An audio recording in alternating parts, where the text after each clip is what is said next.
In this video, I want to have a look at projectile motion equations. So projectile motion is the motion of an object through the air, and the only force acting on that object, or the only force that we're going to consider, is gravity. So we're going to completely ignore air resistance. So before we start, there's just three terms that we need to have a look at. When we're thinking about gravity, we need to remember that gravity is only acting on the vertical dimension. It's not affecting anything horizontally. The angle of projection is the angle of elevation that at the initial, when the particle or the object was initially projected. And the trajectory is the path traced out by the object. And that's always going to be a parabola. So the most sort of standard projectile motion questions will look something like this. So we've got our trajectory traced out here. We usually start our initial position at the origin, and then we've called our initial velocity v, and we've called our angle of projection alpha. Now what we want to do is we want to break down this movement or its displacement and its velocity and acceleration. We want to break them all down into their vertical components and their horizontal components and look at them separately. So if we were to zoom in and have a look at what's happening initially, so at t equals 0 for that particle, then we can have a look and we can find its vertical velocity and its horizontal velocity. So initially, if we look at that right angle triangle, then our initial velocity would be equal to, and we can just use SOHCAHTOA, so that's our adjacent and our hypotenuse, so x dot would be equal to v cos alpha, and y dot, or our vertical velocity, would be equal to v sine alpha. And that's initially, so that's at t equals 0. Now we can use these conditions to help us figure out what's happening over the rest of the trajectory. Okay, so if we have a look at the horizontal motion first, we know that if we have a look at the acceleration, there's no force acting on the horizontal acceleration, so that would just be equal to 0.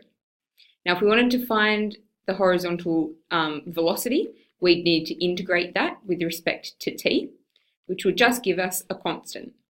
Now to figure out that constant, we can use this initial condition. So we know that at t equals 0, our initial velocity is this, which means that c would have to be equal to v cos alpha.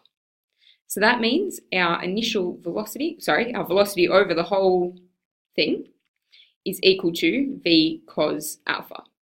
Now to find the displacement, we would integrate that, v cos alpha. We're going to integrate that with respect to t. So that's going to give us vt cos alpha plus another constant. I'm going to call this one c2. And then we need to evaluate this. Now because we started our particle at the origin, we know that at t equals 0, x is equal to 0 as well.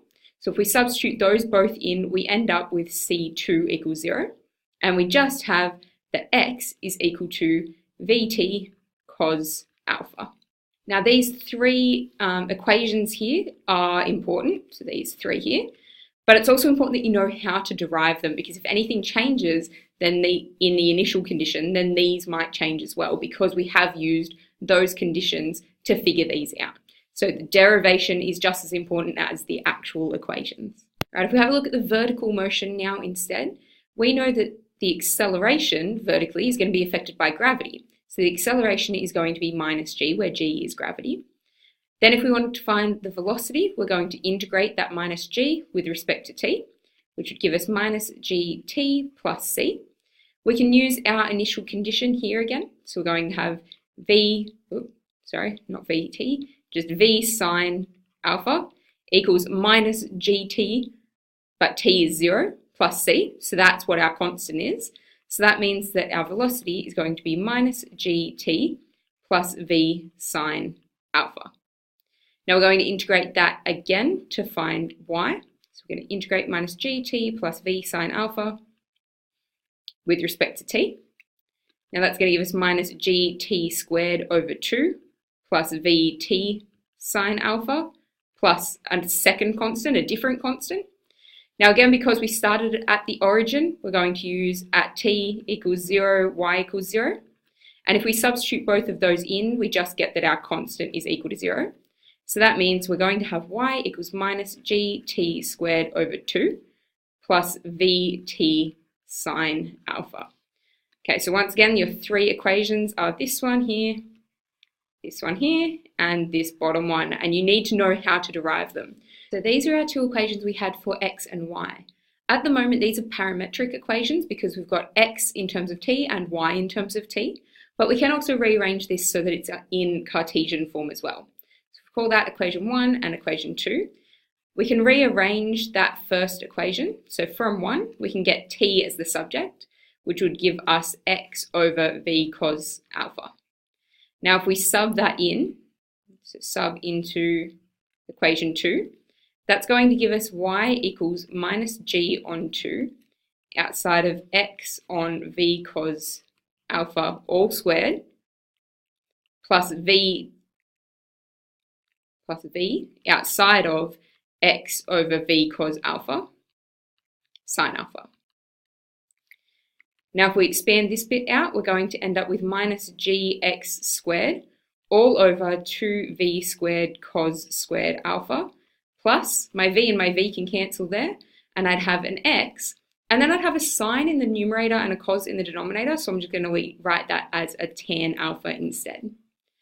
Now that cos squared alpha, I could write this whole thing as minus g squared over 2v squared, and that would become sec squared alpha plus x tan alpha. And then sec we can write in terms of tan as well using our trig identities, which would become 1 plus tan squared alpha plus x tan alpha. So these two equations are the parametric, and this one here is the Cartesian form of the trajectory. Okay, so there's a few other things that we need to know how to figure out because it's likely that projectile motion questions are going to ask us about them.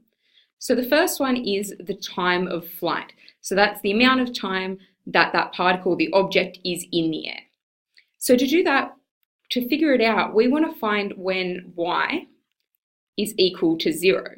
So that's it returning, that particle or object returning to its initial height. So when y is equal to 0, we're going to have 0 is equal to minus gt squared all over 2 plus vt sine alpha. Now we want to solve this, so I'm going to pull t out as a common factor. So I'd have minus gt over 2 plus v sine alpha. So that's either going to give me t equals 0, which is at the start, it said its starting position, which makes sense, or we're going to have minus gt over 2 plus v sine alpha is equal to 0. And if we go through and solve that, we would have gt over 2 equals v sine alpha. So t would be equal to 2v sine alpha all over g. So if we use this equation, that's going to tell us when it returns to its initial position, when it returns to y equals 0. So that's how long it's been in the air for. The next thing we might be asked to find is the range. So the range, if we have a look at our particle, is how far it's travelled in the horizontal direction over the whole time of its flight.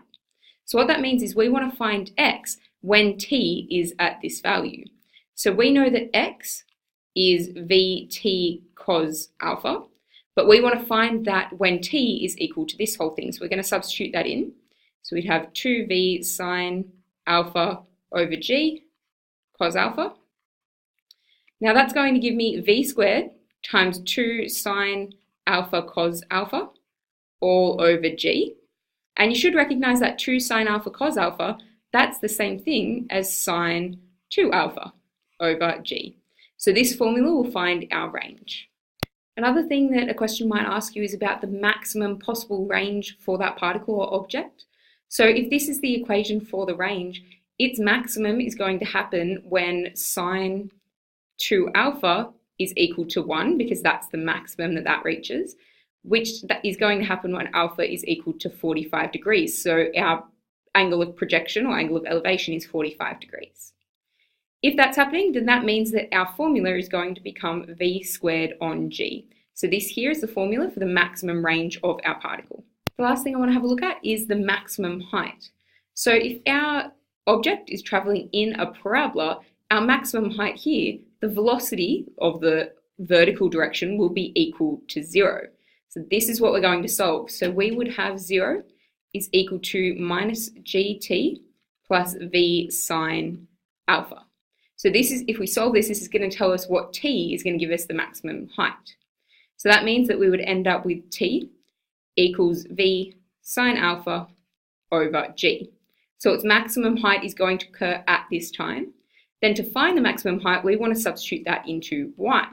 So y is minus gt squared over 2. So we have minus g over 2 v sine alpha over g all squared plus vt, so v sine alpha over g, and that's sine alpha as well.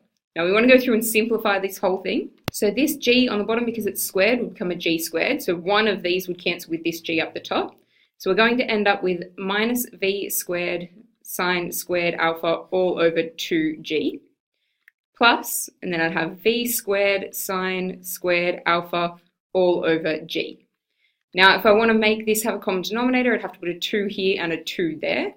And then if I've got a minus 1 of those plus 2 of them, that's going to give me v squared sine squared alpha all over 2g for the formula for my maximum height. Okay, so just to recap all of those equations, we've got our initial velocities, we've got our equations of motion in parametric form, and then the equation of the trajectory in Cartesian form. We've got the time of flight, we've got the range, we've got the maximum range and the maximum height.